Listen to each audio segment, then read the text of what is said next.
ബൈബിളിലൂടെ ഒരു തീർത്ഥാടനം എന്ന വചന പഠന പദ്ധതിയിലേക്ക് മാന്യപ്രേക്ഷകർക്ക് സ്വാഗതം.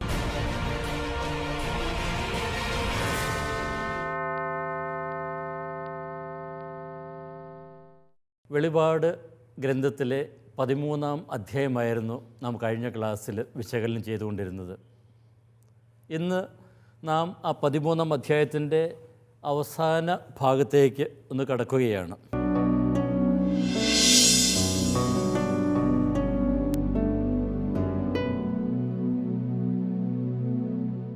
അധ്യായം 13, 18-ാമത്തെ വാക്യം. ഇവിടെയാണ് ജ്ഞാനത്തിൻ്റെ ആവശ്യം. ബുദ്ധിയുള്ളവൻ മൃഗത്തിൻ്റെ സംഖ്യ കണക്ക് കൂട്ടട്ടെ. അത് ഒരു മനുഷ്യൻ്റെ സംഖ്യയാണ്. അതിൻ്റെ സംഖ്യ 666.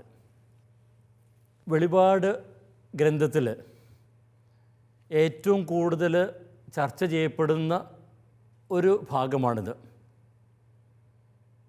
അന്തിക്രിസ്തു എന്നൊക്കെ പറയപ്പെടുന്ന ആ ഒരു വ്യക്തിയുടെ സംഖ്യയായിട്ട് 666 വിശേഷിപ്പിക്കപ്പെടുന്നു. ഇതിൻ്റെ വ്യാഖ്യാനത്തിലേക്ക് കടക്കുന്നതിന് മുമ്പ് ഏതാനും കാര്യങ്ങൾ നാം മനസ്സിലേക്ക് കൊണ്ടുവരേണ്ടതായിട്ടുണ്ട്. കഴിഞ്ഞ ക്ലാസ്സിൽ 13-ാമത്തെ അധ്യായമായിരുന്നു നാം വിചിന്തന വിഷയമാക്കിയത്. 11-ാം അധ്യായത്തിൽ തുടങ്ങുന്ന ആ വിവരണം അത് 12, 13 അധ്യായങ്ങളിലൂടെ തുടരുന്ന നമ്മൾ കാണുന്നുണ്ട്. 12-ാം അധ്യായത്തിലാണ് വ്യാളിയുടെ ചിത്രം നമുക്ക് കാണുന്നത്. ഈ വ്യാളി സ്വർഗത്തിൽ നിന്ന് താഴേക്ക് വലിച്ചെറിയപ്പെടുന്നത് നമ്മൾ കാണുന്നു. അതേ തുടർന്ന് 12-ാം അധ്യായത്തിൻ്റെ അവസാനം എത്തുമ്പോഴേക്കും ഈ വ്യാളി ആ സ്ത്രീയുടെ സന്താനങ്ങളിൽ അവശേഷിച്ചിരുന്നവരുമായി യുദ്ധം ചെയ്യുവാനായിട്ട് ഇറങ്ങിപ്പുറപ്പെടുന്നതും നാം കാണുന്നുണ്ട്.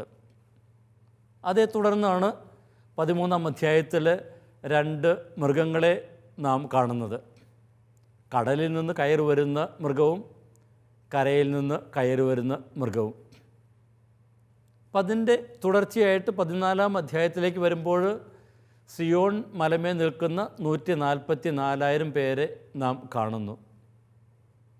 ഈ ഒരു ചട്ടക്കൂടിനുള്ളിലാണ് നാം ഈ 666 എന്ന സംഖ്യയെ വിലയിരുത്തേണ്ടത്, അത് മനസ്സിലാക്കാനായിട്ട് ശ്രമിക്കേണ്ടത്. ഇനി ഈ വാക്യം അത് വിശകലനം ചെയ്യുമ്പോൾ നാം കൊണ്ടുവരേണ്ട മനസ്സിലേക്ക് കൊണ്ടുവരേണ്ട 1-2 കാര്യങ്ങളുണ്ട്. ഒന്ന്, ഇവിടെ തുടങ്ങുന്നത് തന്നെ ഇവിടെയാണ് ജ്ഞാനത്തിൻ്റെ ആവശ്യകത എന്ന് പറഞ്ഞ് തുടങ്ങുന്നു. നമുക്കറിയാം 666 ഏറ്റവും കൂടുതൽ വെളിപാടിൽ ചർച്ച ചെയ്യപ്പെടുന്ന സംഖ്യ എന്നത്. ഒത്തിരിയേറെ ദുരുപയോഗിക്കപ്പെടുന്ന ഒരു സംഖ്യയുമാണത്. പല അപ്പോക്കലിപ്റ്റിക് സിനിമകളിലും ഇത് അന്ത്യക്രിസ്തുവിൻ്റെ സംഖ്യയായിട്ടൊക്കെ വിശേഷിപ്പിക്കപ്പെടുന്നു. ഓമൻ എന്ന് പറയുന്ന ആ സിനിമയിലൊക്കെ ആ ജനിച്ചു വീഴുന്ന ആ കുഞ്ഞിൻ്റെ തലയിലെ ആ 666 എന്ന ആ സംഖ്യ അത് കണ്ടിട്ടുള്ള നിങ്ങളുടെയൊക്കെ മനസ്സിൽ ഒക്കെ കാണുമായിരിക്കും. അതുപോലെ തന്നെ സഭാചരിത്രത്തിൽ സഭാവിഭാഗങ്ങൾ തമ്മിലുള്ള യുദ്ധത്തിലും ഈ ഒരു സംഖ്യ എടുത്തുപയോഗിക്കുന്ന നാം കാണുന്നുണ്ട്. മറുചേരിയിൽപ്പെട്ടവരെയൊക്കെ വിശേഷിപ്പിക്കുവാനായിട്ട് ഈ ഒരു സംഖ്യയൊക്കെ ഉപയോഗിക്കുന്നു. അപ്പോൾ ഈ സംഖ്യയുടെ അർത്ഥം കണ്ടെത്തുമ്പോൾ നമ്മൾ ഓർക്കേണ്ട ആദ്യത്തെ ഒരു കാര്യം ഇവിടെയുള്ള ആമുഖ ആ ഭാഗം തന്നെയാണ്. അത് തുടങ്ങുന്നത് ഇവിടെയാണ് ജ്ഞാനത്തിൻ്റെ ആവശ്യം എന്ന് പറയുന്ന ആ ഒരു ഭാഗം. അപ്പോൾ അതെന്താണ് അർത്ഥമാക്കുന്നത്? ഈ ഒരു പ്രയോഗം തന്നെ സൂചിപ്പിക്കുന്നത് ഈ ഒരു ഭാഗം അത് ആരാധനാ സമൂഹത്തെ ഉദ്ദേശിച്ചുള്ളതാണ് എന്ന് തന്നെയാണ്. അപ്പോൾ ആരാധനാ സമൂഹം ഈ സംഖ്യയുടെ പിന്നിൽ എന്താണ് അർത്ഥമാക്കുന്നതെന്ന് അവർ തിരിച്ചറിയേണ്ടിയിരിക്കുന്നു. അപ്പം അങ്ങനെ തിരിച്ചറിയുന്ന വഴിയായിട്ട് അവർ തങ്ങളുടെ ജീവിതത്തിൽ ജാഗ്രത പുലർത്തണം എന്നതാണ് ആരംഭത്തിൽ തന്നെ പറയുന്നത്. നാം കണ്ടിരുന്നു ഈ വെളിപാട് ഗ്രന്ഥത്തിൻ്റെ ആരംഭം മുതൽ ഒരു ആരാധന സമൂഹത്തിൻ്റെ സാന്നിധ്യം. അപ്പോൾ അവരെ മുന്നിൽ കണ്ടുകൊണ്ടാണ് ഇതിലുള്ള വിവരണങ്ങൾ. ഇനി ഈ ആരാധന സമൂഹത്തെ ഉദ്ദേശിച്ചാണ് ഇത് പറയുന്നതെങ്കിൽ ഇനി നാം ഓർക്കേണ്ട വേറൊരു കാര്യം, ഇത് സാധാരണക്കാരെ അല്ലെങ്കിൽ ലോകാവസാനത്തെക്കുറിച്ച് വിഭ്രാന്തി പൂണ്ടിരിക്കുന്ന ഒരു ജനത്തോട് പറയുന്ന ഒരു കാര്യമല്ല. പലരും ലോകാവസാനത്തെക്കുറിച്ച് ചിന്തിക്കുമ്പോൾ എപ്പോഴാണ് ആ ലോകാവസാനം സംഭവിക്കുക, എന്താണ് അതിൻ്റെ അടയാളങ്ങൾ എന്നൊക്കെ ചോദ്യങ്ങളൊക്കെ ഉയർത്തുന്നുണ്ട്. അപ്പോൾ അവർക്കുള്ള ആ ഒരു ഉത്തരമല്ല അത്, അവരുടെ ജിജ്ഞാസയ്ക്കുള്ള ഒരു ഉത്തരമല്ല ഇവിടെ നാം കാണുന്നത്. ഇനി അടുത്തതായിട്ട് നാം ശ്രദ്ധിക്കേണ്ടത് 13-ാം അധ്യായത്തിൽ ആ തിന്മയുടെ ശക്തികളെക്കുറിച്ച് പറയുന്നതിന് മുമ്പ് തന്നെ 12-ാം അധ്യായത്തിൻ്റെ ആ മധ്യഭാഗത്ത് സ്വർഗത്തിലുള്ള ആ ഒരു യുദ്ധത്തെക്കുറിച്ച് പറയുന്നുണ്ട്. മിഖായേലും അവൻ്റെ ദൂതന്മാരും അതുപോലെ തന്നെ ഈ വ്യാളിയും അതിൻ്റെ ദൂതന്മാരും തമ്മിലുള്ള യുദ്ധം. ആ യുദ്ധത്തിൽ വ്യാളി താഴേക്ക് പതിക്കുന്നു. പക്ഷെ അവസാനം ഈ വ്യാളി ദുർബലനാണെങ്കിൽ പോലും ഈ സ്ത്രീയുടെ സന്താനങ്ങളുമായിട്ട് യുദ്ധം ചെയ്യുവാനായിട്ട് അത് വരുന്നു. അപ്പോൾ ദൈവജനത്തിനെതിരെ യുദ്ധം ചെയ്യാനായിട്ട് പുറപ്പെടുന്ന ആ വ്യാളിയും അതിൻ്റെ കൂട്ടാളികളും. ഇനി 14-ാം അധ്യായം തുടങ്ങുന്നത് എപ്രകാരമാണ്?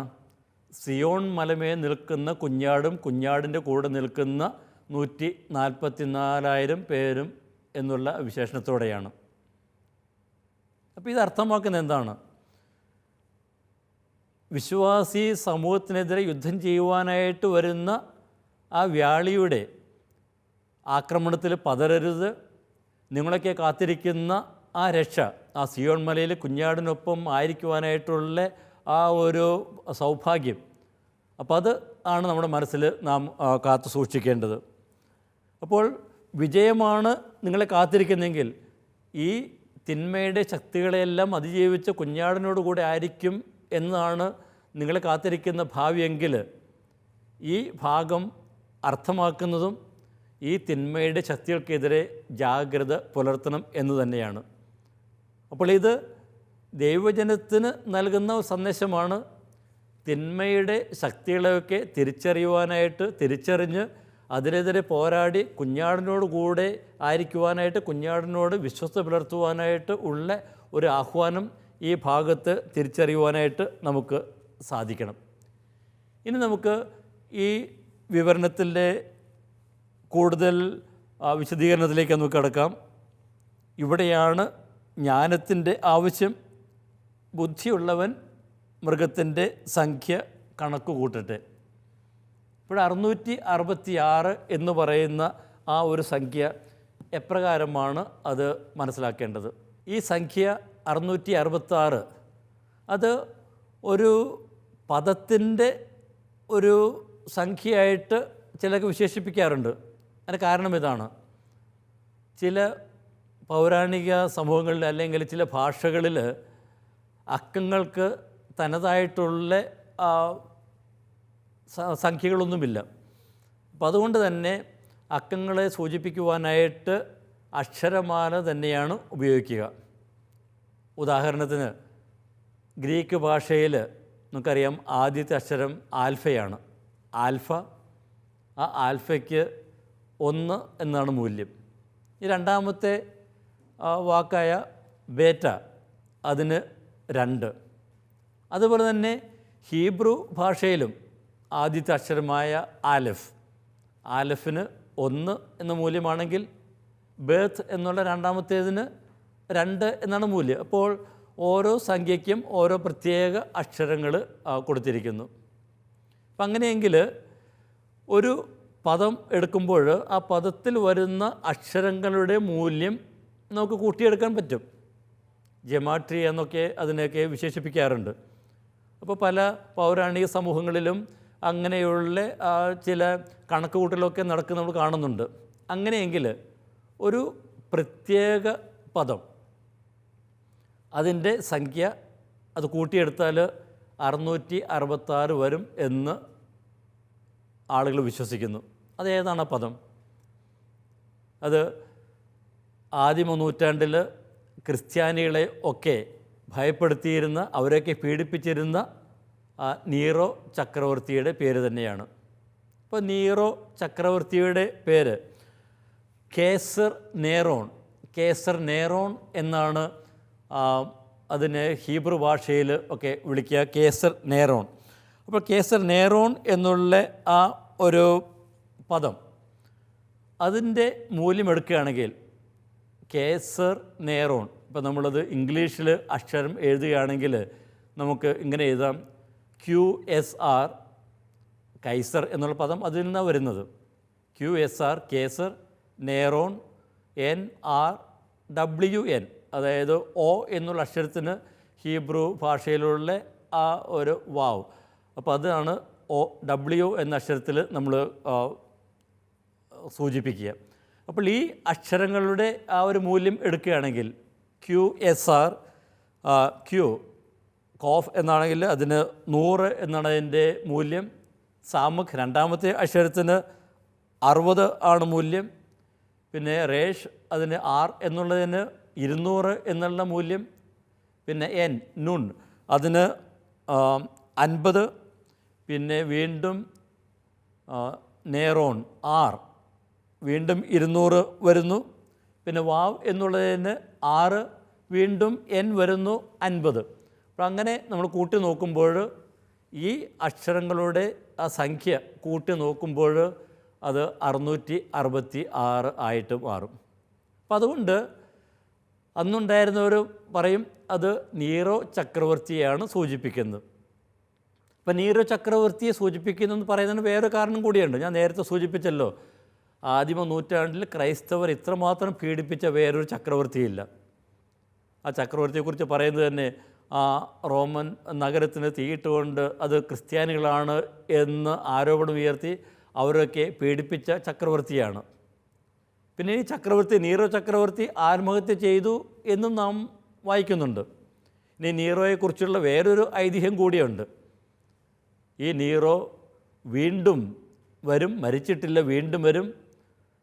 റോമൻ സാമ്രാജ്യത്തിനെതിരെ യുദ്ധം ചെയ്യുന്ന പാർത്തിയൻ ആ സൈന്യത്തിൻ്റെ കൂടെ വീണ്ടും യുദ്ധം ചെയ്യുവാനായിട്ട് വരും എന്നുള്ള ഒരു ഐതിഹ്യമൊക്കെ ഉണ്ടായിരുന്നു. അപ്പോൾ അതുകൊണ്ട് തന്നെ നീറോ ചക്രവർത്തിയുടെ പേര് കേൾക്കുമ്പോൾ തന്നെ അവർ ഭയചകിതരായിരുന്നു. അപ്പോൾ അതുകൊണ്ട് ഈ 666 എന്ന് പറയുന്ന ആ ഒരു സംഖ്യ അത് ഈ നീറോ ചക്രവർത്തി അല്ലെങ്കിൽ ചക്രവർത്തിയുടെ രൂപത്തിൽ വരുന്ന ആ ക്രിസ്ത്യാനികൾക്കെതിരെ നിൽക്കുന്ന ആ തിന്മയുടെ ശക്തികളെ സൂചിപ്പിക്കാനാണ് എന്ന് ചിലരൊക്കെ പറയുന്നു. ചരിത്രപരമായിട്ട് അതിന് സാധ്യതയൊക്കെയുണ്ട്.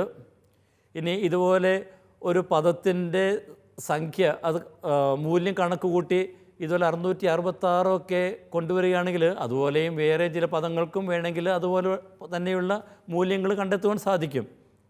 പിന്നീട് സഭകൾ തമ്മിലുള്ള സഭാവിഭാഗങ്ങൾ തമ്മിലുള്ള ആ യുദ്ധം മൂർച്ഛിച്ചപ്പോൾ അവർ വേറൊരു പദത്തിന് ലറ്റൈനോസ് എന്ന് പറയുന്ന ആ പദത്തിന് ഇതുപോലെ തന്നെ സംഖ്യാശാസ്ത്രം വഴി കണക്ക് കൂട്ടി 666 എന്ന് പറഞ്ഞ് അത് റോമുമായിട്ട് ബന്ധപ്പെടുത്തി ആ റോമിൻ്റെ അധിപനെയും ഇനി മാർപ്പാപ്പയെയും ഒക്കെ സൂചിപ്പിക്കുവാനായിട്ട് ചിലരൊക്കെ ഉപയോഗിക്കുന്ന നാം കാണുന്നുണ്ട്. അപ്പോൾ ഈ ഒരു പദം അങ്ങനെയും പല വിധത്തിൽ ദുരുപയോഗിക്കപ്പെടുന്നുണ്ട്. ഇനി ഈ 666 നമുക്ക് വേറെയും വ്യത്യസ്തമായിട്ടുള്ള രീതിയിൽ നമുക്ക് മനസ്സിലാക്കുവാനായിട്ട് സാധിക്കും. 666 666. ഈ 6ൻ്റെ പ്രത്യേകത എന്താണ്? നമുക്കറിയാം, വെളിപാട് ഗ്രന്ഥത്തിൽ ഏറ്റവും പ്രാധാന്യം അറിയിക്കുന്ന ഒരു സംഖ്യയാണ് 7. അപ്പോൾ 3 6കൾ എന്ന് പറയുമ്പോൾ തന്നെ ആ 3 7-ന് തൊട്ട് താഴെ നിൽക്കുന്ന സംഖ്യ. അപ്പോൾ 3 7 അതിന് ആ പരമപരിപൂർണത എന്ന് വേണമെങ്കിൽ നമുക്ക് വിശേഷിപ്പിക്കാം. അങ്ങനെയെങ്കിൽ 3 6കൾ എന്തിനെ സൂചിപ്പിക്കുന്നു? ആ പരിപൂർണതയ്ക്ക് തൊട്ട് താഴെ നിൽക്കുന്ന ഒരു സംഖ്യ. നാം അന്തിക്രിസ്തു എന്നൊക്കെ പറയുമ്പോൾ നാം ആരെയാണ് അങ്ങനെയൊക്കെ വിശേഷിപ്പിക്കുക? സമൂഹത്തിൽ ആരും പരിഗണിക്കാത്ത ഒരു പാവപ്പെട്ട ഒരു മനുഷ്യനെ, അല്ലെങ്കിൽ ഉദാഹരണത്തിന് ഒക്കെ നമ്മൾ കള്ളു കുടിച്ചൊക്കെ നടക്കുന്ന ഒരു മനുഷ്യനെ നമ്മൾ അന്തിക്രിസ്തു ഒന്നും വിളിക്കാറില്ല. ആർക്കും ഒരു ദ്രോഹമൊക്കെ ചെയ്യാത്ത ഒരാൾ. പക്ഷേ സമൂഹത്തിൽ ഉന്നതമായിട്ടുള്ള ആ ഒരു പദവി വഹിക്കുന്ന ആളുകളുടെ ഇടയിൽ, ജനത്തിൻ്റെ ഇടയിൽ ഒത്തിരിയേറെ സ്വാധീനമുള്ള ആ ഒരു വ്യക്തി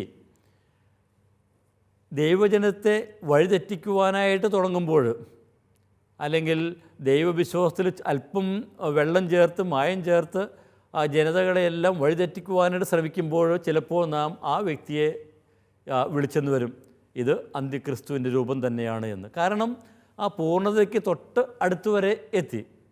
അപ്പോൾ 666 എന്ന് പറയുന്നത് ഈ മഹാതിന്മ, അതായത് ഏറ്റവും പരിപൂർണതയ്ക്ക് തൊട്ട് താഴെ നിൽക്കുന്ന ആ ഒരു വ്യക്തിയെ അല്ലെങ്കിൽ പ്രതിഭാസത്തെ സൂചിപ്പിക്കുന്നു. കാരണം ആളുകൾ ഏറ്റവും കൂടുതൽ വഴിതെറ്റിക്കുന്ന ആരാണ്? ആ നന്മയുടെ രൂപമണിഞ്ഞു വരുന്ന തിന്മയാണ്. പുറമെ നോക്കുമ്പോൾ അവർ നന്മയുടെ അവതാരങ്ങളാണ്. എന്നാൽ അവരിൽ കൊളിഞ്ഞിരിക്കുന്ന ആ തെറ്റായ പഠനങ്ങളുടെ, വ്യാജ പ്രബോധനങ്ങളുടെ ഒക്കെ ആ ചുവട് പിടിച്ച് നമ്മൾ പോയാൽ അവസാനം നമ്മൾ നാശത്തിൻ്റെ പടുകുഴിയിലേക്ക് നിപതിക്കുകയുള്ളൂ. അപ്പം അങ്ങനെയെങ്കിൽ 666 ഈ വ്യാജ പ്രബോധനങ്ങളൊക്കെ വഴിയായിട്ട് ആളുകളെ വഴിതെറ്റിക്കുന്നവരെ സൂചിപ്പിക്കുവാനായിട്ട് ഉപയോഗിച്ചിരുന്നു എന്ന് വേണമെങ്കിൽ നമുക്കൊക്കെ പറയുവാനായിട്ട് സാധിക്കും. അപ്പോൾ ഇതൊരു മഹാതിന്മയുടെ, അതുകൊണ്ട് തന്നെ അന്തിക്രിസ്തുവിൻ്റെ പ്രതീകമായിട്ട് പലരുമൊക്കെ കാണുന്നുണ്ട്. ഇനി അന്തിക്രിസ്തു എന്നുള്ള ആ ഒരു പേര് അത് നമുക്കൊന്ന് വിശകലന വിധേയമാക്കേണ്ടതായിട്ടുണ്ട്. അന്തിക്രിസ്തു നമ്മൾ അത് ഉപയോഗിക്കുന്നത് ലോകാവസാനത്തിന് തൊട്ട് മുമ്പ് വരുന്ന ആ ആളുകളൊക്കെ വഴിതെറ്റിക്കുന്ന ആ ഒരു വ്യക്തിയെ ആണ് അന്തിക്രിസ്തു എന്നൊക്കെ വിശേഷിപ്പിക്കുക. അന്തിക്രിസ്തു എന്നുള്ള ആ പദം യഥാർത്ഥത്തിൽ അതിന് ബൈബിളിൽ അടിസ്ഥാനമുണ്ടോ? അങ്ങനെ ഒരു പദം അത് വരുന്നത് നമുക്കറിയാം, അത് യോഹന്നാൻ്റെ ലേഖനങ്ങളിൽ നിന്നാണ്. യോഹന്നാൻ്റെ ലേഖനങ്ങളിൽ POCയുടെ പഴയ പരിഭാഷയിലാണ് ഈ അന്തിക്രിസ്തു എന്നുള്ള പ്രയോഗങ്ങൾ വരുന്നത്. അപ്പോൾ അന്തിക്രിസ്തു എന്ന് പറയുന്നത് അത് ഗ്രീക്ക് ഭാഷയിൽ ആൻറ്റി ക്രിസ്തോസ് എന്ന് പറയുന്ന പദത്തിൻ്റെ പരിഭാഷയാണ്. ആൻറ്റി ക്രിസ്തോസ്, അതാണ് മലയാളത്തിലേക്ക് വന്നപ്പോൾ അന്തിക്രിസ്തു എന്ന് ആക്കിയത്. എന്നാൽ ആൻറ്റി ക്രിസ്തോസ് എന്ന് പറയുന്നതിൻ്റെ യഥാർത്ഥത്തിലുള്ള പരിഭാഷ എതിർ ക്രിസ്തു, എതിർ നിൽക്കുന്ന ക്രിസ്തു എന്നാണ് അർത്ഥം. അപ്പോൾ നമ്മൾ അന്തിക്രിസ്തു എന്നുള്ള ആ പ്രയോഗം അത് ബൈബിളിൽ കാണുന്നില്ല. പക്ഷേ ബൈബിളിൽ നമ്മൾ ലോകാവസാനത്തെക്കുറിച്ച് നമ്മളൊക്കെ പല വിവരണങ്ങളൊക്കെ കാണുന്നുണ്ട്.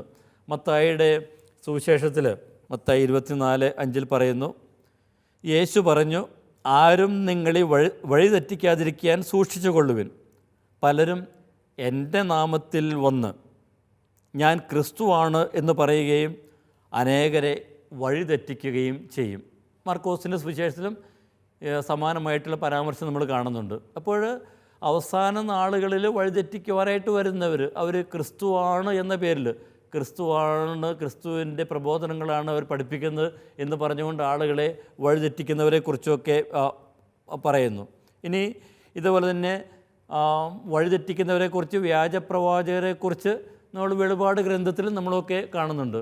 വെളിപാടിൽ 13-ാം അധ്യായത്തിൽ 11 മുതലുള്ള വാക്യങ്ങളിൽ, അതുപോലെ 16-ാം അധ്യായം 13-14 വാക്യങ്ങളിൽ, 19-ാം അധ്യായം 20-ാമത്തെ വാക്യങ്ങളിൽ ഒക്കെ നമ്മൾ കാണുന്നുണ്ട്.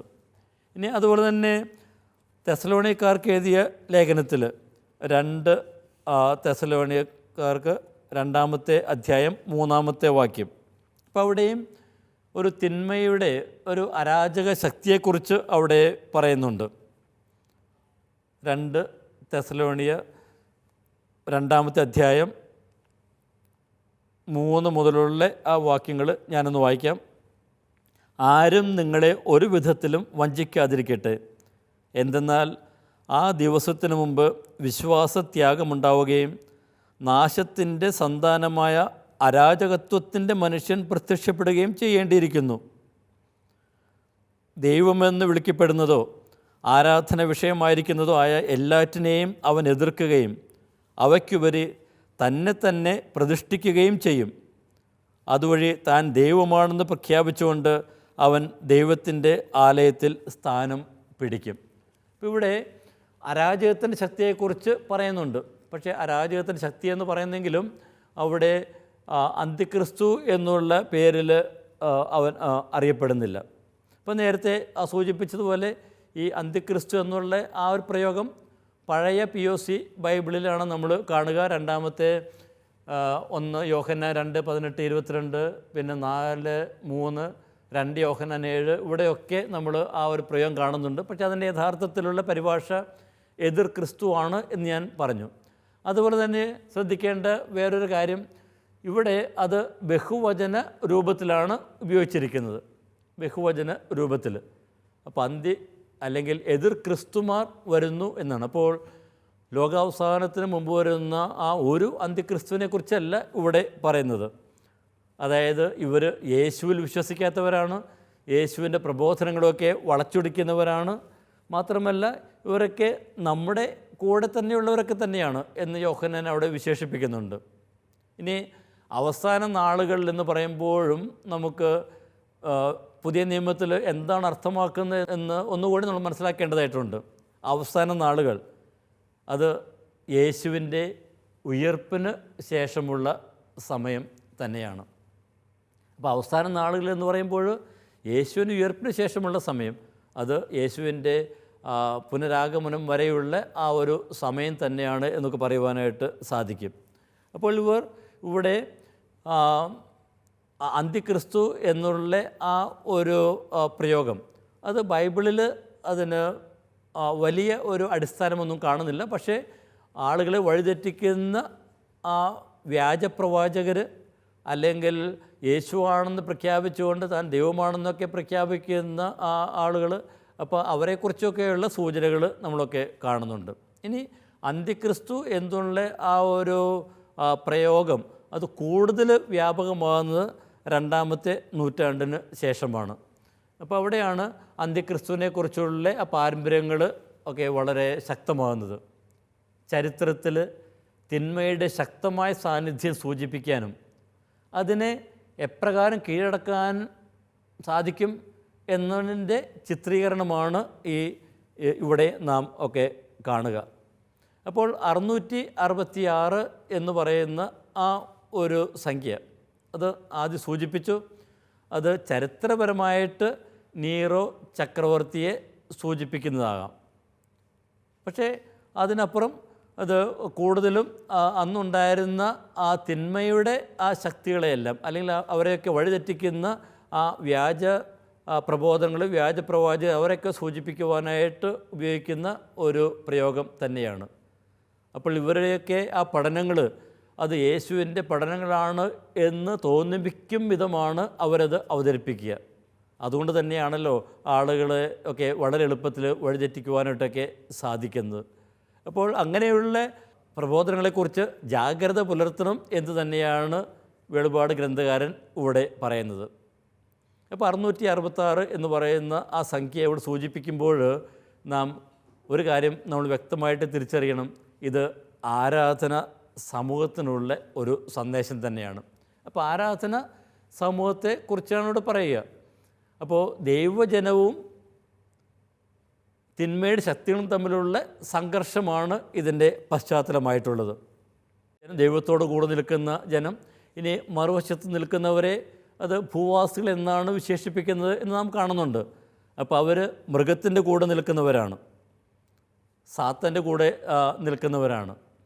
അപ്പോൾ ഇവർ ദൈവത്തിൻ്റെ ആ ഒരു രൂപമണിഞ്ഞ്, അല്ലെങ്കിൽ അവിടുന്ന് പഠിപ്പിക്കുന്ന കാര്യങ്ങൾ എന്ന വിധത്തിൽ തെറ്റായിട്ടുള്ള കാര്യങ്ങൾ പഠിപ്പിക്കുന്നത്. അപ്പോൾ ഈ രണ്ട് ശക്തികളും തമ്മിലുള്ള സംഘർഷത്തിനിടയിൽ ഇത് തിരിച്ചറിഞ്ഞ് യഥാർത്ഥത്തിൽ ആ ദൈവത്തിൻ്റെ, യേശുവിൻ്റെ പഠനങ്ങൾ, പ്രബോധനങ്ങൾ എന്തെന്ന് തിരിച്ചറിഞ്ഞ് യേശുവിനെ അനുഗമിക്കുവാനായിട്ട് ആരാധന സമൂഹം ശക്തരാകണം എന്നാണ് ഈ ഗ്രന്ഥകാരൻ ഇവിടെ അർത്ഥമാക്കുക.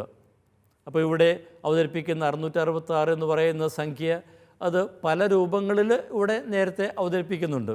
വ്യാളിയുടെ ഒക്കെ രൂപത്തിൽ, പിന്നെ തിന്മയുടെ രൂപമായ 2 മൃഗങ്ങളുടെ രൂപത്തിൽ നമുക്കറിയാം. അത് പഴയ നിയമത്തിലെ ബെഹോമോത്ത് അല്ലെങ്കിൽ ലെവിയാത്തൻ എന്നിവരെയൊക്കെയാണ് അത് സൂചിപ്പിക്കുന്നത്. അപ്പോൾ അന്നുണ്ടായിരുന്ന വ്യാജ ആരാധനയുമൊക്കെ ഇതുമായിട്ട് നമ്മൾ ഒക്കെ ബന്ധിപ്പിക്കേണ്ടിയിരിക്കുന്നു. ഇപ്പോൾ 2 സാക്ഷികളെക്കുറിച്ച് 11-ാമത്തെ അധ്യായത്തിൽ കണ്ടു. ആ 2 സാക്ഷികൾക്ക് നേർ വിപരീതമായിട്ടുള്ള ഒരു ശക്തിയാണ് ഈ തിന്മയുടെ ശക്തികൾ. 2 സാക്ഷികൾ യഥാർത്ഥ സാക്ഷ്യം നൽകുന്നെങ്കിൽ ഈ വ്യാജ പ്രവാചകരിലൂടെ ഈ തിന്മയുടെ ശക്തികളിലൂടെ തെറ്റായിട്ടുള്ള കാര്യങ്ങളാണ് ജനത്തിന് മുന്നിൽ അവതരിപ്പിക്കുക. അപ്പോൾ ഇത് രണ്ടും തിരിച്ചറിയുക.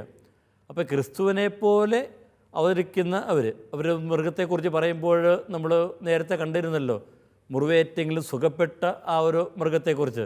അത് ക്രിസ്തു എന്ന രൂപേണയാണ് ആ മൃഗം പ്രത്യക്ഷപ്പെടുക. അപ്പോൾ ക്രിസ്തുവിൻ്റെ രൂപമണിഞ്ഞു വരുന്ന ആ മൃഗത്തിൻ്റെ വശ്യതകളെല്ലാം തിരിച്ചറിഞ്ഞ് അതിൽ നിന്നെല്ലാം മാറി കുഞ്ഞാടിനെ അനുഗമിക്കുവാനായിട്ട് ഇവർ തയ്യാറാകണം. അപ്പോൾ ഈ ക്രിസ്തുവിൻ്റെ മാർഗം അത് തിരിച്ചറിയുവാനായിട്ട് ഈ ആരാധന സമൂഹത്തെ ഒന്നുകൂടി ഉദ്ബോധിപ്പിക്കുന്നതാണ്, അവരോട് ആഹ്വാനം ചെയ്യുന്നതാണ് ഈ ഒരു പ്രതീകത്തിലൂടെ. ആരാധന സമൂഹത്തെ ഭയപ്പെടുത്താൻ ഉദ്ദേശിച്ചുള്ളതല്ല, കുറച്ചുകൂടി അവർ ജാഗ്രത പുലർത്തണം. അവരുടെ ഇടയിലുള്ള ആ തിന്മയുടെ ശക്തികൾ, അവരെ വഴിതെറ്റിക്കുന്ന തിന്മയുടെ ശക്തികൾ തിരിച്ചറിഞ്ഞ് യേശുവിൻ്റെ മാർഗത്തിലൂടെ ചരിക്കണം എന്നവരെ ഓർമ്മപ്പെടുത്താനായിട്ടാണ് ഈ ഒരു സംഖ്യ ഇവിടെ ഉപയോഗിക്കുന്നത്. ഇനി തുടർന്നുള്ള കാര്യങ്ങൾ നമുക്ക് അടുത്ത ക്ലാസ്സിൽ കാണാം. അതുവരെ ഏവർക്കും ഈശോ മിശിഹായ്ക്കും സ്തുതിയായിരിക്കട്ടെ.